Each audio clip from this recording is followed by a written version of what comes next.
नमस्कार, मैं Jitendra Kumar Chauhan science classes में आपका स्वागत है। दोस्तों, हम लोग पढ़ रहे हैं बायोलॉजी और बायोलॉजी में हम कोशिका झिल्ली के बारे में पढ़ चुके थे। तो दोस्तों, आज हम पढ़ेंगे कोशिका से संबंधित जीव द्रव के बारे में। तो मेरे चैनल पर पहली बार आए हैं तो मेरे चैनल को आप सब्सक्राइब करें और वीडियो को लाइक करना ना भूलें और अधिक से अधिक दोस्तों को जोड़ने का प्रयास करें। तो चलिए आ जाते हैं टॉपिक पर आज हम पढ़ेंगे बायोलॉजी में जो पढ़ने वाले हैं जीव द्रव के बारे में। ठीक है, प्रोटोप्लाज्म के बारे में। जीव द्रव क्या है, तो इसको जानने से पहले हम कुछ ऐसे चीज़ों के बारे में जानकारी अध्ययन कर लेते हैं। जैसे हमारे जो जितने भी जीव हैं, जितने भी सजीव हैं, ठीक है, या बोल सकते हैं प्रत्येक सजीवों का जो शरीर बना होता है वो किसके बना होता है, कोशिका का बना होता है। और कोशिका जो होती है हमारे जीवन की एक मूलभूत क्या होती है, इकाई होती है और संरचनात्मक एवं क्रियात्मक भी इकाई होती है। तो चलिए देख लेते हैं हमारा जो है जीव द्रव के बारे में, प्रोटोप्लाज्म के बारे में हम अध्ययन करेंगे।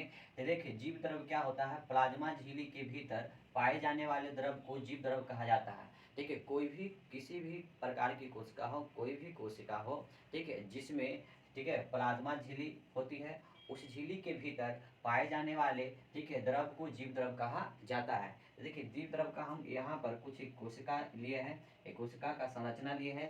ये कैसा है, एनिमल सेल का संरचना लिए हैं। इसमें हम पूरी तरीके से दर्शाए हुए हैं। आपसे अगर कोई पूछे कि जीव द्रव किसे कहा जाता है, जीव द्रव, ठीक है, तो जीव द्रव प्लाज्मा झिल्ली के भीतर या बोल सकते हैं कोशिका झिल्ली के भीतर पाए जाने वाले द्रव को जीव द्रव कहा जाता है। देखिए जीव द्रव की खासियत यह है कि यह जो होता है एक तरल एवं गाढ़ा, रंगहीन और पारभासी लसलसा वजन युक्त होता है। मतलब जीव द्रव कैसे होंगे, तो जीव द्रव जो होंगे एक तरल पदार्थ के रूप में होगा, लेकिन वो कैसा होगा, गाढ़ा होगा और रंगहीन होगा और पारभासी। रंगहीन का मतलब कि जिसमें रंग नहीं होगा, ठीक है, रंग युक्त होगे नहीं, जिसमें रंग नहीं होगा, ठीक है, रंग नहीं पाया जाएगा। पारभासी होंगे और लसलसा। लसलसा का मतलब होता है चिपचिपा, मतलब जीव द्रव जो क्या होंगे, चिपचिपा होंगे, ठीक है, और वजन युक्त होंगे। कैसे होंगे, ये भारी होंगे। क्या होंगे, भारी होंगे। एक बात यहाँ पर बताना चाहेंगे कि जीव द्रव जो होते हैं वह पानी से भी भारी होते हैं। पानी से भी क्या होते हैं, भारी होते हैं। तो पानी से भी भारी होता है कौन, जीव द्रव। यहाँ पर ध्यान दीजिएगा कि जीव द्रव जो होते हैं गाढ़ा होता है, रंगीन होता है और पारभासी होता है और लसलसा होता है और वजन युक्त होते हैं।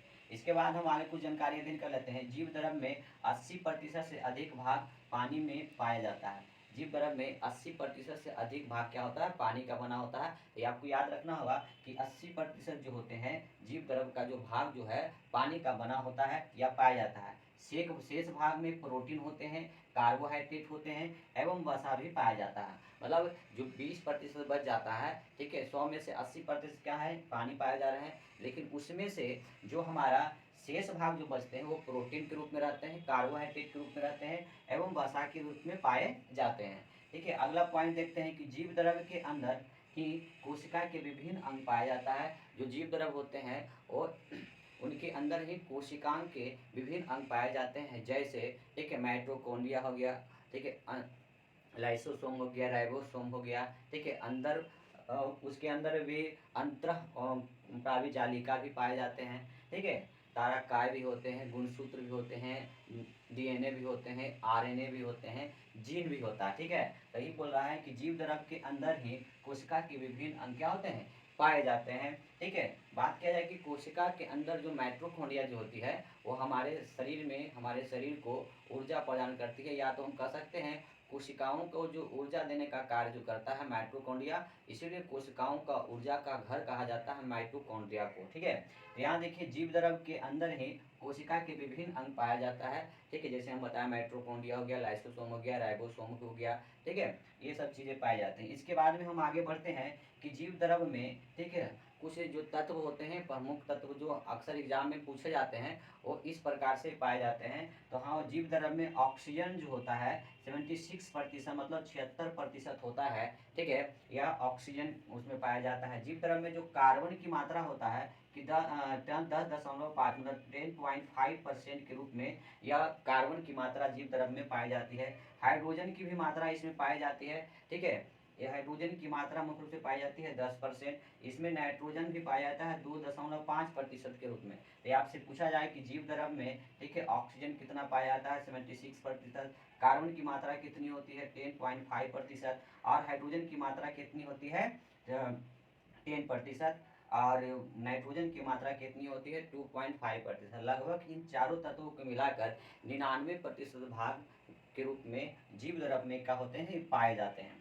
ठीक है, अगला बात कर लेते हैं कि जो जीव द्रव होते हैं वो जीव द्रव में अकार्बनिक अकार्बनिक पदार्थ पाए जाते हैं। तो कार्बनिक एवं अकार्बनिक यौगिक के रूप में, तो ध्यान दीजिएगा, कार्बनिक का अनुपात, अकार्बनिक यौगिकों का अनुपात, अकार्बनिक यौगिक का अनुपात और कार्बनिक यौगिक का अनुपात लगभग 81:19 होता है। कहने का मतलब 81, ठीक है, रेशियो 19 होता है, 19 होता है। ठीक है, तो आपसे पूछ दे अकार्बनिक अकार्बनिक यौगिकों का अनुपात कितना हो, 81:19 होता है। इसके बाद में क्या होता है कि कोशिका जो है, ठीक है, उसके अंदर जो जीव द्रव है, वो जीव द्रव का जो खोज किसने किया, तो खोज जब किया गया था 1835 ईस्वी में इसका खोज किया गया। ठीक है, तो आपसे पूछा जाए कि जीव द्रव के खोज किसने किए, तो जीव द्रव का जो खोज हुआ था 1835 ईस्वी में हुआ, और किसने किया था, डू जार्डिन ने। ठीक है, किसने किया, डू जार्डिन ने। इसने क्या किए थे, जीव द्रव का क्या किए थे, खोज किए थे। ठीक है, और डू जार्डिन ने जीव द्रव का जो नाम रखा, उसे ही जीव द्रव को सारकोड भी कहा था। क्या कहा था, सारकोड कहा था। नाम क्या रखा था, सारकोड कहा था। फिर उसके बाद में जो जीव द्रव है, इसका जीव द्रव का नामकरण किया गया, तो नामकरण किया गया था, ठीक है, 1839 ईस्वी में। तो आपसे अगर एग्जाम में पूछा जाए कि जीव द्रव का जो नामकरण, नाम किसने दिया था, तो नामकरण किया गया 1839 ईस्वी में, लेकिन इसका जो नामकरण किए थे पुरकिंजे नामक वैज्ञानिक ने। किसने किए थे, पुरकिंजे ने क्या किए थे, इनका नामकरण किए थे। ठीक है, हेक्सेल ने जीव द्रव को सजीवों का भौतिक आधार कहा था कि जितने भी जीव द्रव हैं, कोशिका के भीतर कोशिका का जो होता है जीव द्रव, सजीवों के शरीर का भौतिक आधार माना गया था। ठीक है, किसके, हेक्सेल के आधार पर। ठीक है, हेक्सेल के आधार पर जीव द्रव को क्या कहा, सजीवों के शरीर का भौतिक आधार कहा गया। ठीक है, आगे हम बात कर लेते हैं कि जीव द्रव का जो भाग होता है कितने भागों में बटा होता है। तो जीव द्रव जो बटे होते हैं प्रमुख रूप से 2 भागों में बांटा गया है। एक बांटा गया है कोशिका द्रव के रूप में, और एक बांटा गया है केंद्रक द्रव के रूप में। कोशिका द्रव के रूप में और केंद्रक द्रव के रूप में। कोशिका द्रव क्या होती है, तो देखिए, कोशिका द्रव जो होता है ये जीव द्रव का ही भाग है, और यह भी किसका भाग है, केंद्रक द्रव। तो ये 2 रूपों में बांटा गया है। कह सकते हैं कि जीव द्रव दो पदार्थों के रूप में होता है, एक तरल और एक ठोस पदार्थ के रूप में। तो देखिए कि कोशिका द्रव जो क्या होती है, कोशिका द्रव, तो कोशिका द्रव जो होती है, कोशिका झिल्ली एवं केंद्रक झिल्ली के बीच में जो पाए जाने वाली झिल्ली होगी ना, उसे हम कोशिका द्रव कहते हैं। जैसे एनिमल सेल का ये संरचना हम लिए हुए हैं, यहाँ ध्यान दीजिएगा, इस वाले जो भाग को, ये वाला जो भाग दिख रहा है, ठीक है, इस वाले भाग को हम लोग क्या बोलेंगे, इस वाले भाग को बोला जाता है कोशिका झिल्ली। क्या बोलते हैं, कोशिका झिल्ली। और इस वाले भाग को बोलते हैं जो, ठीक है, हरे रंग से किया हुआ है, इस वाले भाग को, ठीक है, केंद्रक झिल्ली कहते हैं। तो कोशिका झिल्ली और केंद्रक झिल्ली के बीच वाले भाग को क्या बोलते हैं, कोशिका द्रव कहा जाता है। क्या कहा जाता है, कोशिका द्रव कहा जाता है। ठीक है, और केंद्रक द्रव किसे कहते हैं, कि केंद्रक द्रव किसे कहा जाता है, ठीक है, कोशिका झिल्ली के बीच में, कोशिका झिल्ली के बीच में या कोशिका झिल्ली के भीतर पाए जाने वाले द्रव को, ठीक है, पाए जाने वाले द्रव को, ठीक है, केंद्रक द्रव कहते हैं। जैसे भी डीएनए हो गया, आरएनए हो गया, राइसोसोम हो गया, ठीक है, ये सब कहाँ पाए जाते हैं, केंद्रक में पाए जाते हैं। तो आपसे अगर पूछ दे कि केंद्रक द्रव क्या है, केंद्रक द्रव, तो कहेंगे केंद्रक झिल्ली के भीतर, केंद्रक झिल्ली के भीतर पाए जाने वाले पदार्थ को, केंद्रक झिल्ली के भीतर इस वाले भाग को हमने क्या बोला, इस वाले भाग को केंद्रक झिल्ली, और इसके भीतर वाले भाग को केंद्रक द्रव कहा जाता है। इसी में क्या होते हैं, डीएनए होता है, आरएनए होता है, राइबोसोम होते हैं। तो कह सकते हैं केंद्रक झिल्ली उसे कहते हैं, सॉरी, केंद्रक द्रव उसे, केंद्रक झिल्ली के भीतर पाए जाने वाले द्रव को क्या बोलेंगे, केंद्रक झिल्ली के भीतर पाए जाने वाला द्रव को केंद्रक द्रव कहेंगे। ठीक है, और इस वाले भाग में क्या होते हैं, राइबोसोम, गोल्गी का उपकरण, ठीक है, माइटोकॉन्ड्रिया, कह सकते हैं कोशिका द्रव, ठीक है, उसके अंदर पाया जाता है। तो कह सकते हैं इस प्रकार से कोशिका द्रव और केंद्रक द्रव, ठीक है, किसके भाग हो गए, तो जीव द्रव के भाग हो गए। ठीक है, तो आगे हम इसी प्रकार से पढ़ेंगे। तो दोस्तों मेरा पढ़ा हुआ अच्छा लगा हो